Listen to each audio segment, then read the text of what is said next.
Same old thing. I should try changing it up, right? Hey, good evening, everybody, right? Dave Wilson of the Ring of Hire Show, and tonight I have a co-host, Kayla Hurt. How you doing, Kayla? I'm doing great. It's a breezy, beautiful day here in Houston, Texas. Houston, Texas. I'm not going to go there, but we're going to do a great conversation tonight about, the process of a job hunting and the job descriptions, and then going to the favorite subject, ghosting. Right around Halloween time. I just thought about that.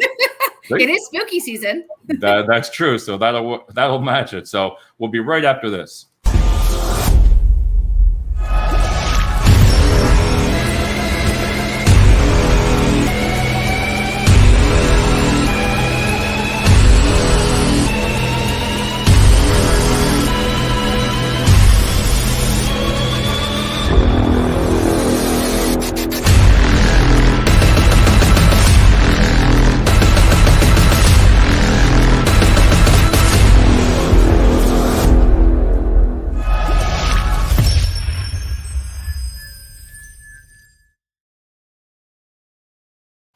That gets me all my heart. It pounds. What's that? It gets you pumped. Oh my God. Whew. All right, we got some people already. Come on. Hey, Gabe. Hey, Gabe. Hey, how's it going? He's ready to go. He's going to be on the show hopefully in about a week or so. Tuvia, he's a man from New York. Nope, good old Florida. Tuvia. I connected with Tuvia after our first show. Yeah, he's an awesome guy. And then we got the main man, Tim, the king of social media, has his own show. He's a great one to connect with. And but tonight, I just wanted to start out. I reached out to you about coming on the show is because we always talk about the hiring process. Everybody on LinkedIn complains, and then the ghosting. But a lot of people don't realize if they haven't been in the job market what it's like now. And I started it out with saying that recruiter's got to make that job post, and I'm sure you've done. I'm sure you've made some job posts. Mm-hmm. So the job post to me, I don't know if you've noticed, but it's kind of copy and paste anymore. It seems like you're putting a little bit about the job in the beginning, but then it's all the same about computer skills and experience and everything. I mean, do you notice stuff like that?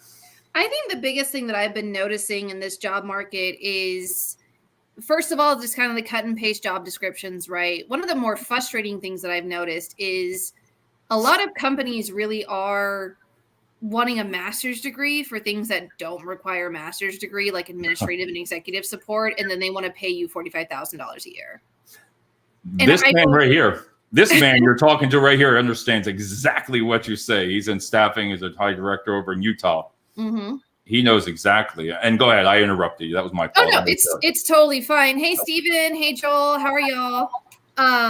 So it's one of the more frustrating things is companies demanding or requiring a degree for things that don't really need a degree. Right. I don't want to sound, like I'm 8,000 years old, but I really don't know what happened to the work culture where maybe somebody didn't have all the experience, but they were personality wise, they had a lot to offer. Maybe they weren't the absolute perfect candidate. And the company was like, you know what, we really like this person and we're going to build them up within the company. And I feel like that culture has just gone down the tubes, and even before remote work was a thing.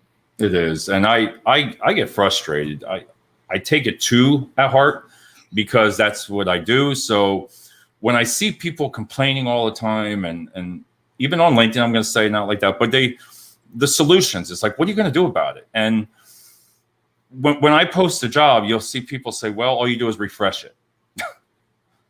Okay, refresh it because it says 30 days. Yep. That's it. That's all it is. All right, here he is. Hey, Rob. See, they're going to talk to each other throughout the night here. Oh, absolutely, which is totally fine. But that's probably one of the more frustrating things I found. And then the other and I actually made a LinkedIn post about this is, I have open to work on my profile. I have the open to work banner on my profile. I have it in my, tagline. So you see it as well. one of the things that I have grown increasingly frustrated with is these MLM companies reaching out to me, and I'm not usually, and like, I'm really good about, I'm very anti-MLM. I'm just going to say that now. No, So, go figure that. Yes, I know, go figure. But like, I know the popular ones like Unique and Plexus and It Works and stuff like that, but I didn't know there were like financial MLMs. Yeah. And I have gotten scouted by 2 of them, and I wasn't able to tell right away that it was an MLM, and it's like I end up wasting my time. Yeah. And it's so disheartening. It's so disheartening because you're like, oh, this cool company is interested in me, and this seems like a good opportunity, and then all of a sudden, it's like, well, if you recruit people under you, you make more money, and I'm like, that's multi-level marketing. Do you think it works that open? Do you think the open to work and then the hidden one actually works? I actually do. And I say that as somebody who has gotten a couple of really good recruiters reaching out. Maybe I didn't get selected for the position that they thought I would be a good fit for, which is fine. Right. But I have made some really good connections, recruiter wise, company wise, through having the open to work and just being active on LinkedIn as in general, commenting on posts, liking posts, sharing posts, stuff like that. Just being genuinely active on that. I have made some really interesting and I think unique and beneficial connections. Hey, I got to tell you this. I'm going to tell you a secret. Don't tell anybody. Okay. Right? But that function where you can hide that you're open to work? Mm-hmm. Listen, my one boss told me about 11 years ago, Dave, everything is for sale. He said, even my wife, he has a big business. He's like, everything. And I'm like, Eric, he goes, Dave, if they're going to offer you 2 times the amount what you're making, wouldn't you like to know it? I'm like, okay. But I'm not telling anybody I have it on there. But what I'm saying is that's a pretty good, way to think about it. Everything is for sale. But we have Joel. I can never get people to arrive on time for interviews to even watch a simple 20-minute video to determine their eligibility. And see, I am the opposite candidate. I arrive 15 minutes early even to a Zoom interview. I'm like, I'm here. I think you're supposed to. I mean, courtesy. Yeah, you're supposed to. I'm always there early. 15, 20. I usually take a test ride, know where I'm at the night before, the day before. So I get there with traffic. I'm always there. Your first time? Oh, my God. Yeah, 15, 20 minutes minimum is how I always show up to everything. It is. And this is what's problem with what's going on when he says for interviews to even watch. That just tells you that people, they're not interested or something, or it's not a priority, And Tuvia says, exactly, I got someone in an interview yesterday, even though the candidate wasn't good on paper, but in person, the candidate hit a home run and got the job. And I feel like that culture has all but vanished with companies. They want somebody, with 10 years experience, fresh out of college. It's like nobody wants to, it feels like anyway, no company, they want to, manufacture the perfect candidate instead of build people up that have good traits and good personalities and good general knowledge. Yep. Instead of building those people up or promoting those people or hiring those people, or they're trying to like manufacture the perfect candidate. And guess what? There isn't one, And as much as good. Go ahead. No, you. Okay. We have to get used to this. So you go. I talk. Fair enough. Now, I said, as much of a hard worker as I am, as much of a type A person as I am, as detail oriented as I am, as much of a go-getter as I am, as much as I put my best foot forward, I struggle with anxiety and depression. So there's going to be days where I don't absolutely excel. And there's going to be days where I knock it out of the park. There is no perfect employee. There is no perfect candidate. And my big thing is communication. I'm going to communicate with upper management because I'm one of the big things that I try to do in my daily life and in my personal life is reduce the stigma around mental illness. Right. And so my managers all know that's like, hey, I struggle with this stuff and I take medication for this stuff and I'm going to have good days and bad days, but I communicate that. Right. I'm like, hey, I'm not firing on all cylinders today. The big stuff, maybe save it for another day. If you need something super pressing, give it to me now and I'll get it done. Absolutely. But if you need like me to knock out a big project in the next 24 hours, you might want to delegate to somebody else. Yeah, being honest at that point. Just being honest. And do I have a lot of those days? No, but they do happen. And I think there's this, and I think COVID has kind of rip the Band-Aid off a lot of that toxic work culture, right? A lot of that, work hard. If you work hard and apply yourself, you can do anything. And it's like, well, yes, I work hard and apply myself and I can do a lot of things, but I'm going to have days where I'm just not with it. And I'm going to Yeah. communicate that, and I'm going to do my best that I can that day.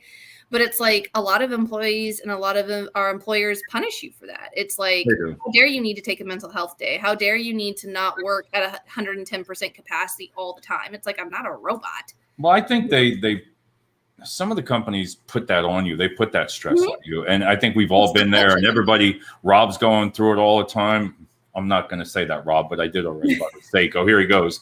Companies want the most perfect candidate, which never find and give up on the hard. Rob, everybody knows that I'm a big fan for videos, for video resume screening.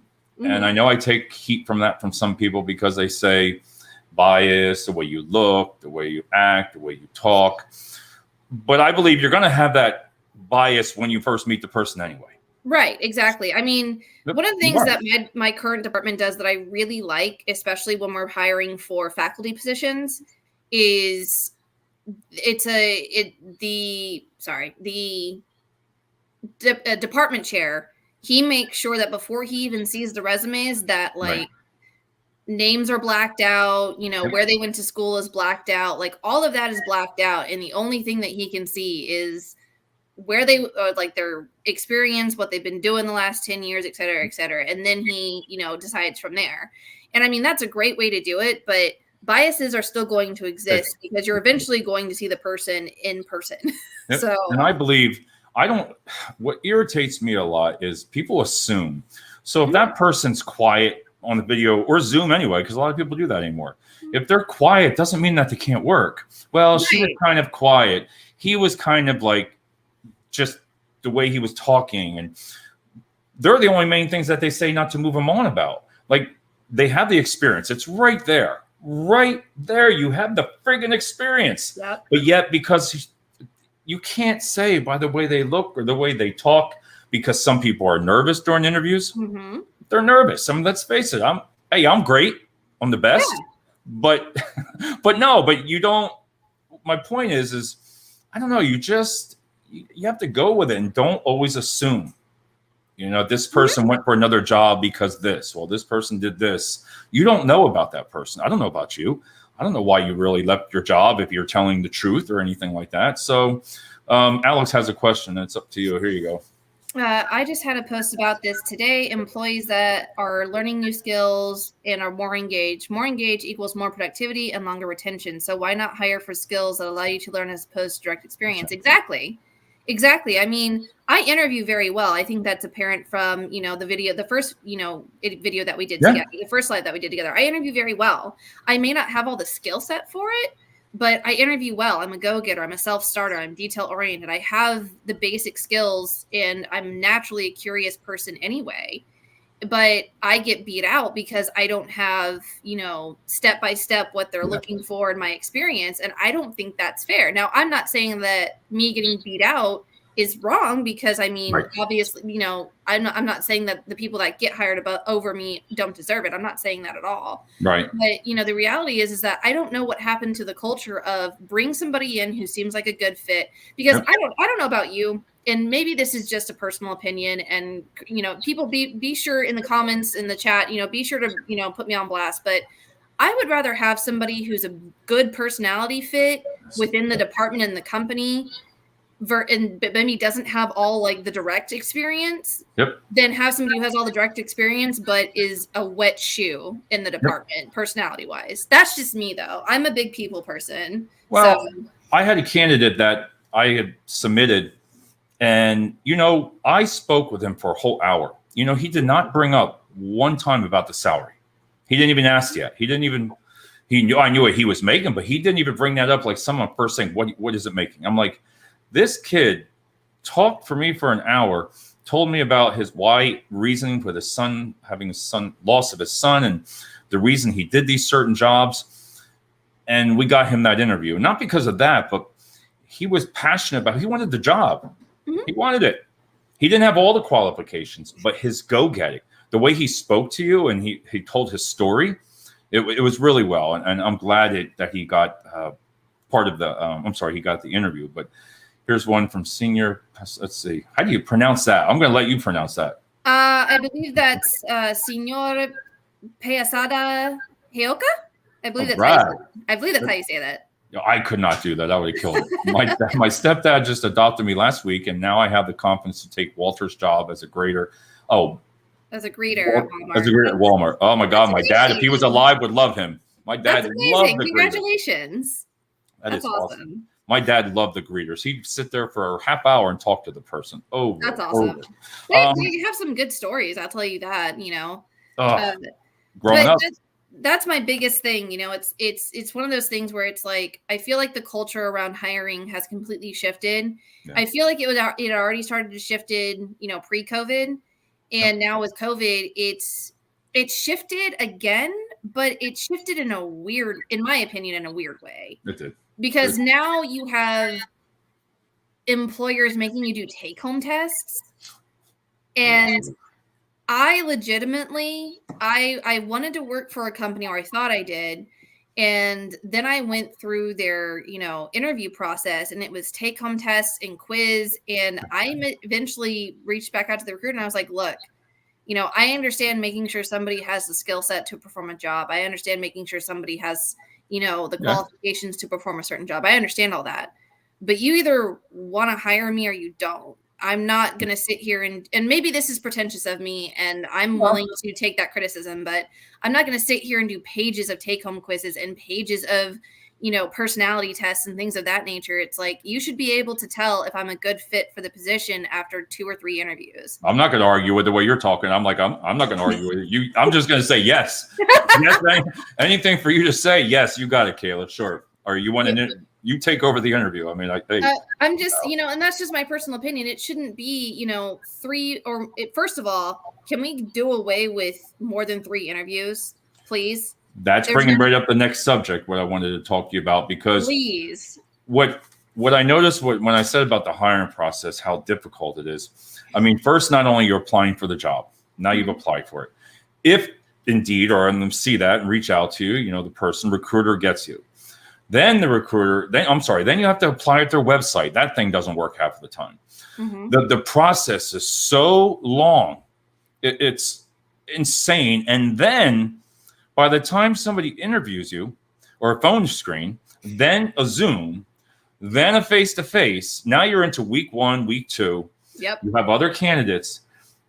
I don't know why people aren't changing towards that, to either make it an easier process and make a decision within, I'm serious, anymore within a week to 10 days.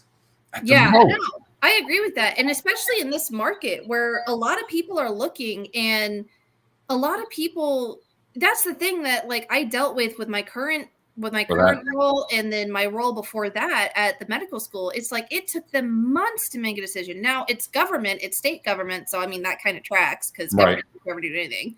But at the same time, it's like, how can you take weeks and weeks and weeks to make a decision and then be butthurt when the candidate that you wanted is no longer available? Because that's what I mean. They leave. They're gone. Yeah. They're gone.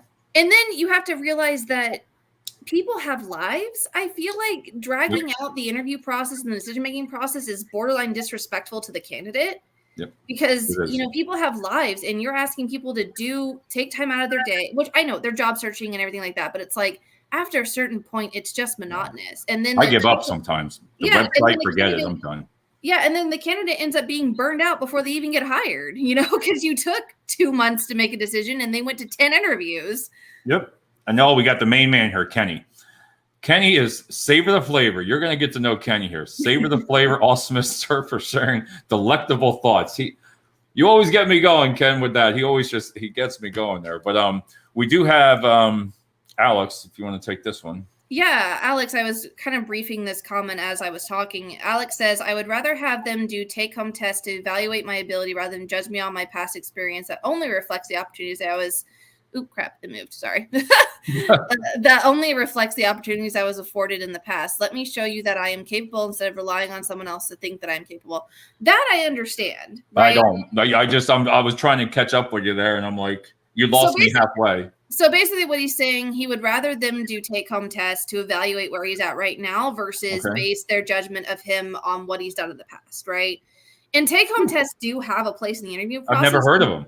Yeah, no, I've done them. And to a point, they serve a purpose, right? But it's just some companies just go overboard with it. It's like, okay, you did this test, now do this one. And then, okay, you did this one, you did well on this one, now do this one. It's like, am I back in college? What are we doing? Yeah. Is it open book?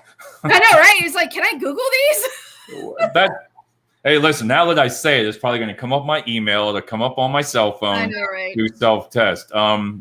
Sarah, I remember Dave hired me when I absolutely had no experience in the job market and gave me an opportunity to do a job which I came to love. It gave me so much confidence, which I never had felt before. It made me think and feel that I could do anything I put my mind to, and how absolutely imperative to the support group to work with. Sarah, how could I forget you? Exactly. And that's kind of what I'm ringing true. It's like, yes, to a degree, you want to hire somebody who has at least a general knowledge of the job they're applying for, right? Like, you don't want to hire an executive assistant to do a coding job, right? Like, that doesn't make any sense.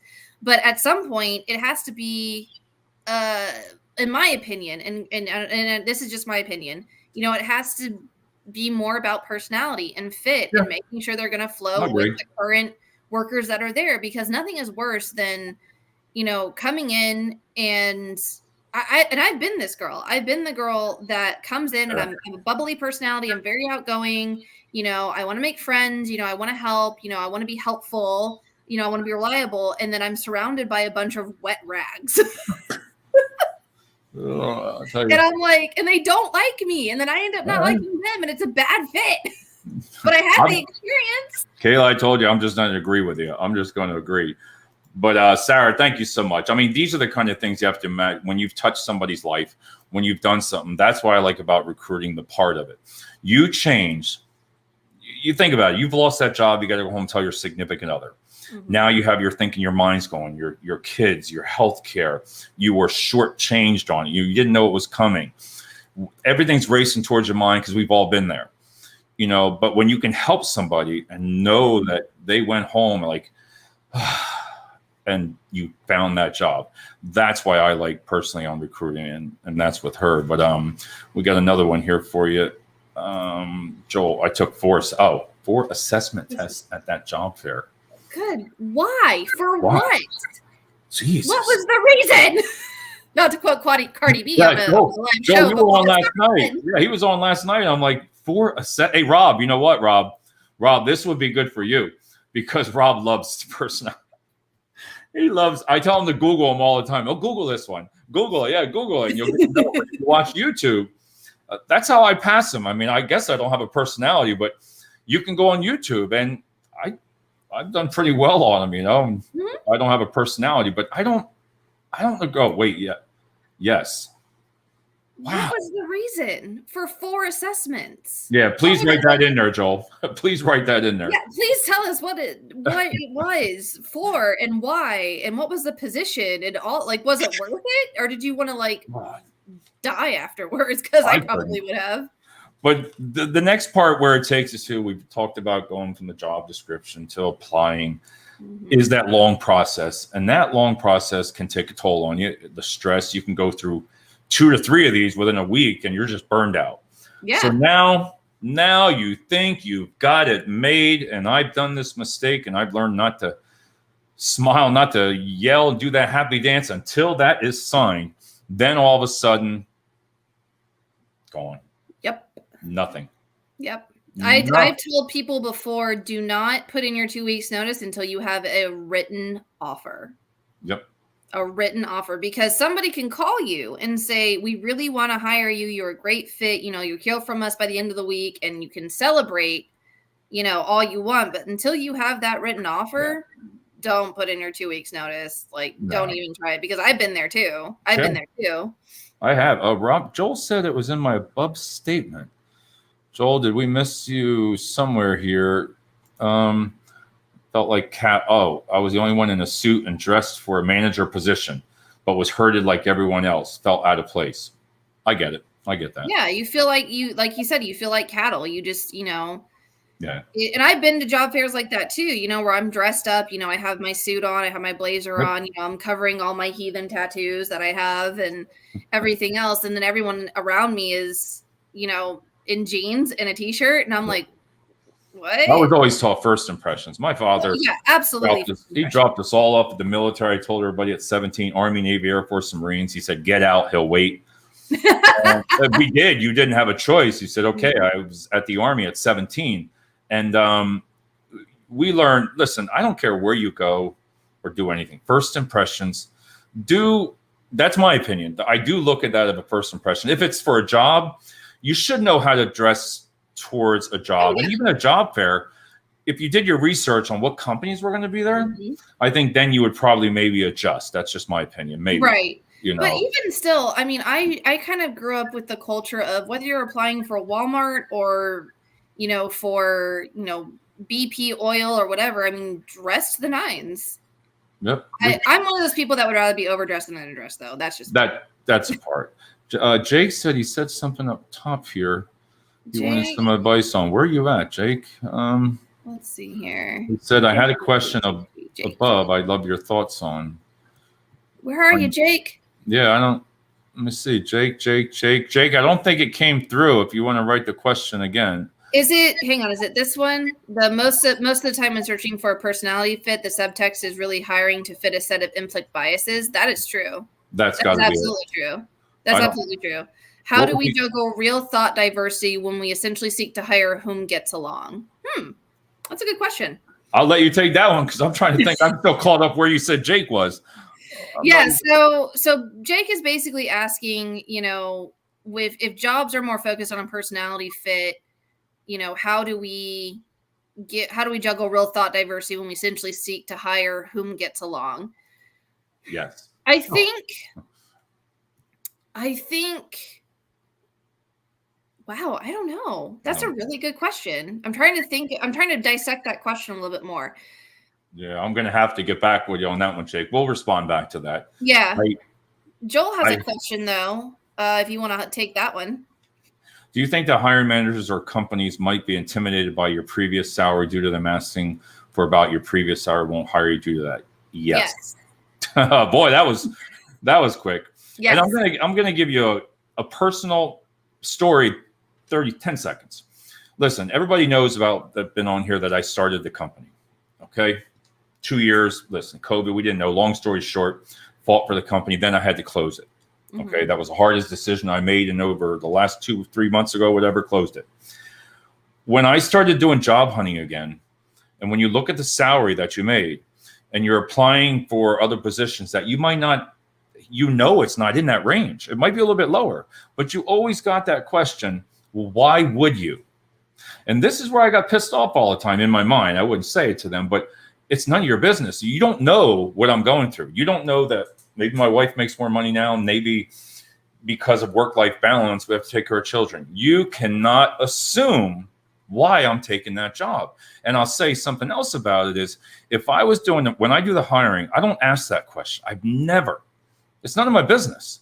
Right. What I can do is look at the person and say, wow, they did something to get to that position at one time. Wouldn't you like to have that person on your team? That's just my opinion, because I really believe you got to give that person, they've worked themselves way up. Maybe they're going to do it again and go that way. So I know this probably wasn't originally on the rubric for tonight, but I wanted to add, I wanted to get feedback from you, David, as well as in the chat. Should employers include the salary range on job postings? And I'm going to be, I got to say hello to Bill. Bill's in Pearl Harbor. He's actually into Pearl Harbor tonight. That's so cool. Oh, he's a great person if you got to connect with Bill. Hey, Bill, how's it going? And I always go back and forth on that, yes and no. Now, I say no. Okay. And everybody says why. Even in the entry-level positions, I don't believe so. Because what happens is I want you to be curious about what that job is. Wait a minute here. I fit it. I want to interact with you. I want to apply. Now, you're applying because you really want to know what it's about and the money. If you put that salary right off the bat, right on top of that, you know what? Nobody even agrees below it. Yeah. Because they'll say, okay, like take for now, logistics, $16 an hour, 18. You put 15, 14, they're not even going to read it. But if you put all the good things about your company, sell the company, when you're putting that job description, put those perks in there. Put those really good reviews about yourself. Put why you want to come to our company. Why do I want to work for you? Put the little bit of a short description. You don't have to keep it. Depends on the job, and you know yourself between all the educational positions and all that. But let them reach out, because in staffing, let's just say I have 14 companies behind me that are hiring.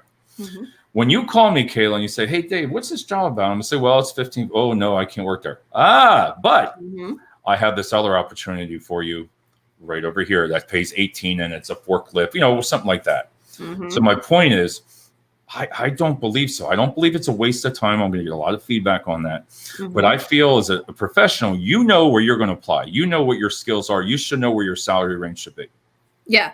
And I actually agree with that. I don't, I had mixed feelings about it for a while, but what I landed on eventually was I don't think they should, but I do think it should be discussed in the initial phone call, right? Mm-hmm. Because what I've experienced is, companies not putting the salary in, and then, I get 3 interviews in and I find out it's only paying $30,000 a year, right?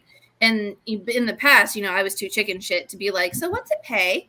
Now I'm not as chicken shit, but I also don't want to give the vibe that I am immediately going to reject this job because of the salary, right? Right. The salary is important. And so, sure, don't put it in the original job posting because you want to attract the right candidate. You don't want to attract people who just want to apply for the salary, right? I totally respect that. And I totally think that is a valid reason to not put it. But it should be discussed at least in the second phone call, interview, whatever. It should be discussed. No, I get your point there. I mean, especially on the phone interview, if people haven't had them before, you get them a lot more now than before, because people just want to call you, I believe. And I've never before. I went through a couple of them. I'm like, wow, this is weird. Within 5 minutes, you decided on me whether I'm going to move forward in 5 minutes. Mm-hmm. But I was like, okay. They reached back out to you right away. Then you knew you had them. So it's back and forth. Rob, companies that come in lowball, do you consider that an insult, or companies can offer the position? I'll let you take on that one first. I don't think it's an insult. I think companies are able to provide what they're able to provide. Yeah. And I don't take that personally, right? And that's something that I'm currently dealing with in my current position, right? The good thing about working for the state is the benefits, not the salary. And I feel like I have graduated out of my current role. I feel like I graduated out of it about 1.5 years ago, but then, COVID was a thing. So that stalled any job searching, right? Right. And so at this point, I know what I'm worth. And while I have a set salary that I would love to make, I always tell people this is my set salary, but I am willing to negotiate to this point. That's exactly where you were going. What I was going to say is because, listen, they're paying that 30,000, you want 40. I believe sometimes you still I believe what you said there. That's what they can pay, but don't ever underestimate yourself. Right. That's what the negotiation's for. That's where you want to negotiate, because when you get in there, they could say, Kayla, wow, you rock. You know what? We're going to offer you because we really want you. You know what I mean? So for $10,000. Yep. I've had just recently, it didn't end up working out. It just wasn't a good fit. It was a straight commission position that they offered me. And I used to do sales. I straight commission sales. I'll never do that again.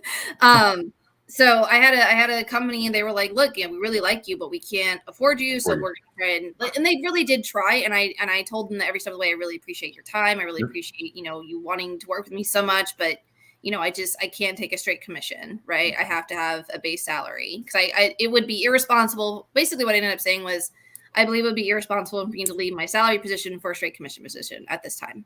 That makes sense. But it was a negotiation process, right?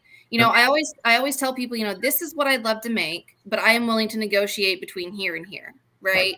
And be perfectly happy in this range. Because they could change your benefits on you. They could say, listen, we're going to pay your 100% your benefits. And some companies are doing that now. Mm-hmm. They're just paying their child care. Hey, but you know what? We're going to pay your child care. Exactly. Because they get the tax credits and all different things that companies do. Alex, I learned this technique the other day. Almost every recruiter I talk to asks what my expecting salary is. And then ask them if they can share what the budgeted range is for. Okay. That's a good negotiation tactic, right? It's kind of like the Uno reverse card of that question. as long as you do things like this, you come across something way to ask it. Mm-hmm. I learned this technique. I talked, what is your expectation salary? Then I asked them if they can share the budgeted range. Okay. Yeah. I think that's pretty cool, because you're going to see if they're between 30 and 40. Mm-hmm. You know that you could be in that range. All right. Exactly. Like I had a call this morning actually from Kelsey Seaboyd that I was very excited about. And they asked me, what my range was. And I said, well, this is my ideal, but I'm willing, like, just like I told you, this is my ideal, but I'm willing to negotiate between here and here. And they were like, oh, actually, your ideal is like within range of what they're offering. And I was like, oh, well, sign me up. Sign me up. All right, we got one more, and then we're going to move on to the next subject. Whether I want the potential employer to never bring it up, then after knocking it every step out of the park, they have to react to the sticker shock, and they want me. They got to pony up. That's a good one, Jake. I like that one. That is good. That is good. I like that. Good. But when we talked about ghosting, that's the show that we want to talk about here is, why do recruiters, why do you think they ghost you? And, I had sent you some things and we talked back and forth about it. And, it says recruiters simply not having the time, provide feedback to every applicant. Listen, my thoughts there is if it's a high volume, you're talking high volume, 1,000 people, come on down. That's kind of a different, because you're applying real quick for seasonal work and all that. But I'm sorry, if you're hiring for a professional job and you have 5 candidates, you have the time. Yes. Sorry, you have the time. If you had 20, maybe a little bit different. But 5 to 10, no, you got the time. I'm sorry. Yeah. That's an excuse in my eyes. And my thing is it's a respect thing, right? Yeah. And again, it comes down to volume. I mean, if I'm one of 2,000 people you're trying to get hired, I get it, right? Like, it's okay. I'm not going to take it personally. But again, if I'm like one of 10 or one of 5 for a specific role, and I send you my resume, we talk on the phone, we do the whole shebang, and then crickets, it comes that that hurts. It hurts. It does, and I don't take a lot of things personally. I've learned that in my young 20s. I was like, you know what? Not everything's about you. Okay, just stop taking shit personally. Yeah. But for me, it's like, it's a respect thing. It's like I respected you enough to show up to the phone call. I respected you enough to send you my resume, do follow-up emails, do follow-up Zooms, whatever it is. Yep. And then, we're a week out and I haven't heard anything. You're not replying to my phone calls or emails. It's like we talked a couple times about things like this, and I think it just you don't want to have that hard conversation. It is disappointing. Hey, Kayla, listen, they didn't choose you. And then you get that, why? I don't understand why. And I wish sometimes I go back to the employer and say, why? Well, the experience. Okay, you go back to the person, the experience. Well, I have the experience. I had letters of recommendations. And sometimes I just have to say, I don't know. They didn't choose you. I wish I could give you but I think they respect at least you're coming back. Yeah, absolutely. And the thing about it is nobody likes having those hard conversations. And I know that everybody takes rejection differently. And I know that some recruiters don't know that I don't take rejection personally. I never do. Go figure that. I don't take rejection. I'm sorry, Kayla. In my dating life, in my personal life, in my professional, I don't take rejection personally. You either want me or you don't, and I'm cool either way. Oh my God. Oh my God. All right. I went to never bringing up. Oh, I just read that one. I did already. All right. But on the opposite side, then they always say about can an employer ghost you? And I read this one. I was thinking, all right, you're the client. They're also your product. On occasion, employers may decide to ghost a candidate because they feel like rejecting the person outright might open up the company to litigation. I did some research on some of these questions, and I don't think that really has anything to do with it. I don't know. The only way I could see that is like if they wanted to drag, ethnicity and race into it, but all right, you're right. That's not really typically that's not usually a probable claim, and it's called, that falls into a frivolous lawsuit that doesn't ever make it to court or get filed or anything, See, now that's why I enjoy having you on the show like this, because I would have just sat there and said no, but you're right. When it comes, because I'm not as biased, and I've changed, but as I've evolved or I've gotten experience in recruiting, I kind of just look at everybody as a whole. I don't care who is who. I look at the qualifications, what you've done. Are you a fit?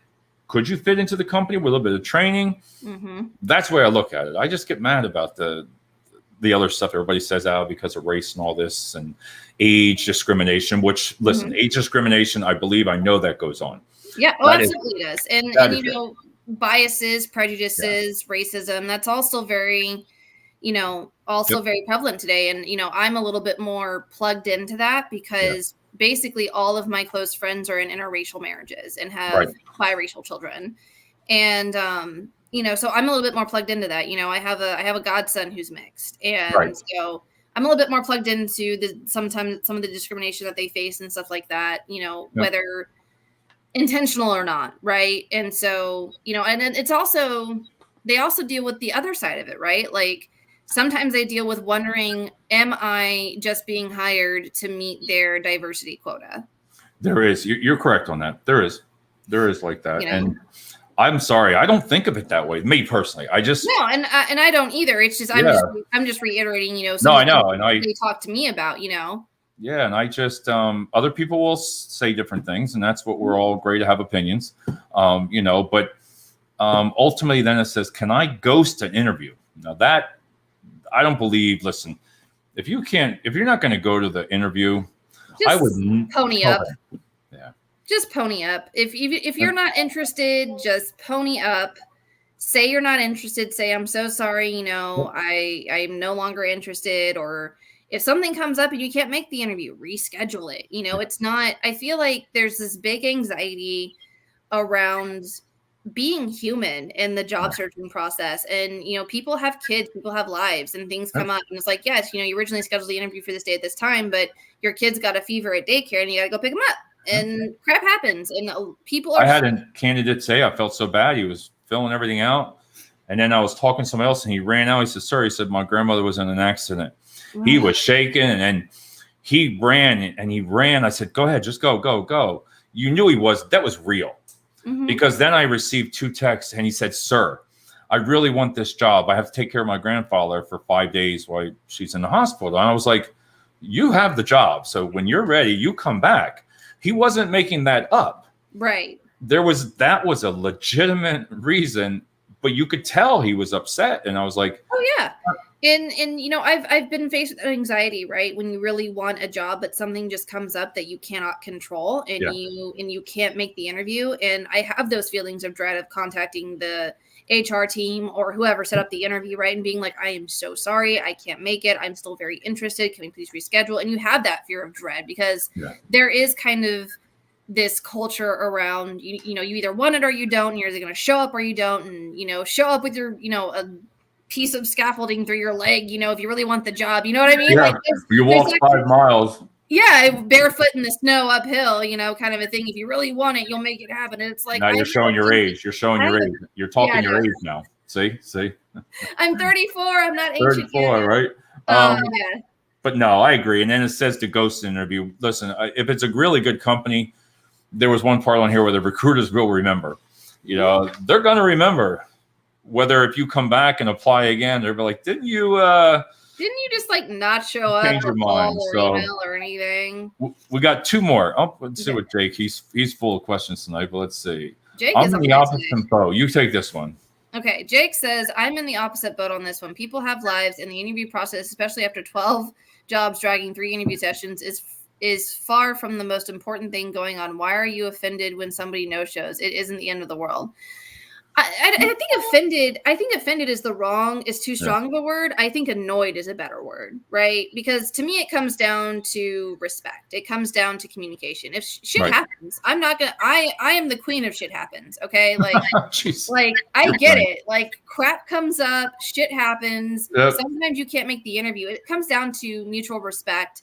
And it comes down to communication. A recruiter, if you really want the job or it's a really good company, like Apple, Google, you know, Microsoft, or, you know, Tesla, or any of these other big names, Amazon, whoever, and you really want the job, it just shows initiative, right? It's like, hey, I'm sorry, my uncle's, you know, sister's cat died, you know, nothing like that, right? Like, but if it's something legitimate and you just can't make it, you know, I think what job searchers need to be reminded of is recruiters, HR teams, employers, they're a lot more sympathetic and empathetic to shit happens. And they're probably going to give you a second chance to come interview with them if you just communicate.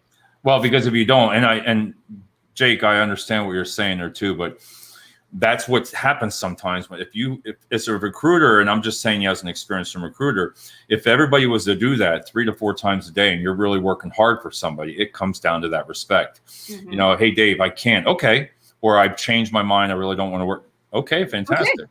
It comes down to that. Yeah. You know, it's like, I think it comes down to, you know, like you said, it's just you're not the only person the recruiter's trying hard for. And recruiters typically are trying hard for everybody they're trying to get employed, right? Yep. For one reason or another.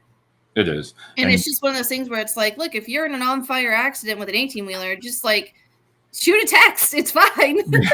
Hopefully you're not, but no, you're not. Hopefully you're okay, but you know, showing is different than communicating. Yeah, exactly. There's no, to me, communication is the foundation for success. I know that sounds like a dumb fridge magnet quote that you put up there to remind yourself, but it's like the more effective you communicate with everyone in your life, whether you like them, dislike them, doesn't matter.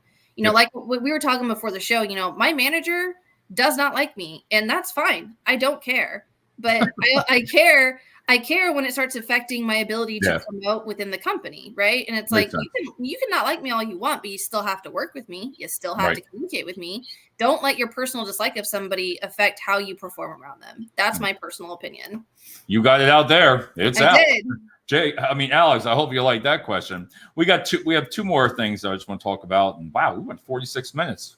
We're cruising. A lot of people. I'll tell you what, I want to thank everybody tonight. Woo. Yeah. You know, even Jake. Jake is all wisdom and self-evident spoken out loud. Well said. All right, Steve, you got that one on there. You got that one, Kayla. The last thing is, here it is. Again, in your follow-up email, it says here to congratulate them on finding the right candidate. This is one bit of a mind game because you don't know if you've already filled a position. I got to figure that one out. Ask them what you can do to stay on their radar for future opportunities, or mention one thing you enjoyed about talking with them about. I think that's what they're saying there is you're putting yourself towards the recruiter and making them feel like, okay, thank you so much. Mention one thing you enjoyed with talking to them about. I'm trying to figure that one out. I think what they're trying to get at is just because you didn't get selected for that one position that the recruiter presented you for, don't discount the recruiter, right? Right. Okay. You got that. I'm going to give it to you. You got that one because I read it and I'm like, all right, this sounds great. I'm reading it. But if I don't know it, I'm going to tell you. I don't. Yeah. I think that's what they're getting at. It's kind of just, I don't want to dwindle it down to an ego boost, but it's basically just continue to maintain a relationship with that recruiter. Just because that one job didn't work out and they didn't select you, it doesn't mean that the recruiter's bad at their job, first of all. Yep. And it doesn't mean that the recruiter doesn't want to still continue to work hard for you. Continue to engage with them. Continue to let them know what you liked about that position, what you liked about that company, what interests you about that position, because then they can recruit. They can keep looking for those types of jobs for you, right? And they can eventually, hopefully, find something where you get. And they'll remember you. I would remember you. I would remember you. I'd be like, oh, she's the one. Yeah, she's the one there. And then somebody had asked the loud one. I had somebody ask is like, how many texts do you send? 1 or 2 texts? And it's common sense. If you send 1 text to the recruiter and they've never text you back, I don't believe that you should text again. I mean, if they're not responding you, they just don't want to talk.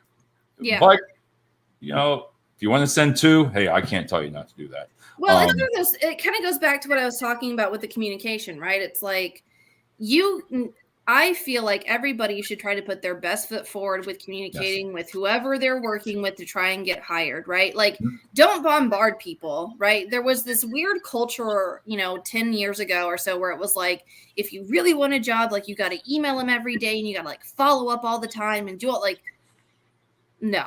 Like you send a thank you email. Okay. And then if you haven't heard back in a week, you send a follow-up email. And if you don't hear back after that, just take your loss and go. Yeah, because I'm thinking I do the follow-up. I've done that. I don't know. You sit and you wait and you wonder why. But the last thing was pretty funny. I went into with it. Just said 7 things you should never tell a recruiter. Oh, Lord. What do those say? Maybe I've said funny. This was pretty funny. It says, I'm pretty desperate. I don't think I'd say that. I would say I'm pretty desperate. I'm so desperate. Please hire me. This one's funny. It'll do, I suppose. Okay. Yeah, it'll do, I suppose. Okay, I'm I 0 for hated 0 right now. I hated my last boss and colleagues. I don't know if I'd say that right out. I mean, I've said that I don't get along with my current manager, but I don't hate her. No, I wouldn't say that. Like, we don't work well together professionally because we have two very different personalities. That's true there. I have no, oh God, we'll get that, Joel. And then this I've been asked. Did you not even bother to read my resume? Yeah, I've been asked that. Rude. That's rude to say. It's rude, but it puts you in that spot to where you think in your mind, okay, what did I miss? And I'm like, all right, but it puts you on that spot. Yeah. Did you even read my resume? That sounds so entitled to me. That sounds really entitled. Like, did you even read my resume? Like, do you know who my father is? Like, that's that same energy. Yeah. Joel, I have no filter. Is this one of those jobs where we actually work? One of the jobs. Like, do I actually have to show up, or what are we doing? 3 more. We're going to call it a show here. I'm hoping to go traveling at some point. Okay. I mean, I've heard people say, I don't see the problem with that one. No, that's just saying something you want to do. I just want more money. Okay. All right.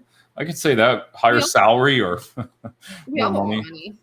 I'd probably accept a counter offer. I don't know if that's like saying you really want that job, or that's like circling back to, I guess it'll work. I guess it's fine.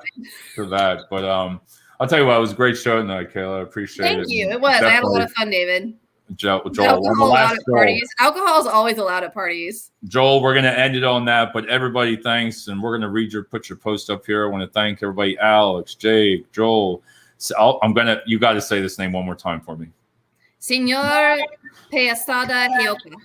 All right, Jake, Alex, let's see, Rob, Kenneth. Oh, we gotta love Kenneth. Savor the flavor. Bill, Joel.